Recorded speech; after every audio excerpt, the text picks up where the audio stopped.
Les sujets du jour de la revue fiduciaire.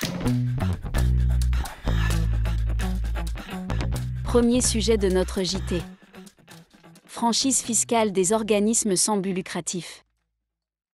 Les organismes sans but lucratif bénéficient sous certaines conditions d'une franchise des impôts commerciaux dus sur leurs recettes d'exploitation provenant d'activités lucratives accessoires.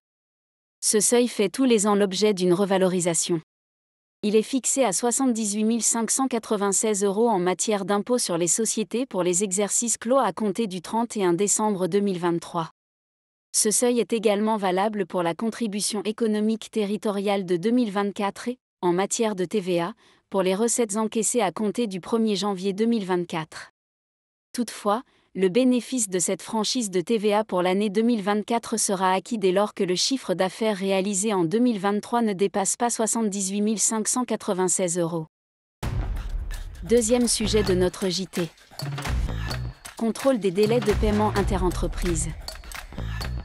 En 2023, la Direction générale de la concurrence, de la consommation et de la répression des fraudes a intensifié ses contrôles en matière de délais de paiement. Elle a ainsi contrôlé 766 entreprises et mené 346 procédures de sanctions administratives pour un total de plus de 58 millions d'euros d'amende ou de préamende, contre 291 procédures en 2022, soit une augmentation de 19% du nombre des procédures. L'amende administrative la plus forte infligée à une entreprise en 2023 a été de 2 millions d'euros. Le secteur public n'a pas été mis de côté. Ainsi, 4 entreprises publiques ont fait l'objet d'une amende pour un montant cumulé de 1,1 million d'euros, tandis que 2 autres ont fait l'objet d'une préamende pour un montant total de 57 000 €. Ces entreprises exercent majoritairement leur activité dans le secteur du logement social. L'ensemble des contrôles effectués en 2023 confirmerait les constats des années antérieures concernant les principales causes des retards de paiement, notamment une organisation comptable défaillante au sein des entreprises mises en cause. Troisième sujet de notre JT. Licenciement d'un manager pour harcèlement sexuel.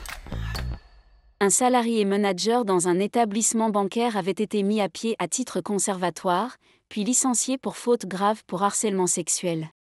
Il avait en effet adressé à des salariés placés sous son autorité, de manière régulière et répétée, des courriels à connotation sexuelle, les avait invités à partager des chambres d'hôtel pour la nuit, à venir prendre un verre le soir et avait fait des commentaires déplacés sur leur tenue vestimentaire. Si la Cour d'appel a reconnu une attitude déplacée, tendancieuse et inappropriée du manager, elle n'a toutefois pas retenu le harcèlement sexuel au motif, notamment, que les courriels adressés n'étaient ni dégradants ni humiliants, que le salarié n'était jamais insistant dans ses demandes et qu'il était un excellent collaborateur. La Cour de cassation censure cette décision. Selon elle, de tels propos ou comportements à connotation sexuelle répétée créant une situation intimidante ou offensante, ils étaient de nature à caractériser un harcèlement sexuel. La décision de l'employeur de licencier le manager pour faute grave était donc la bonne.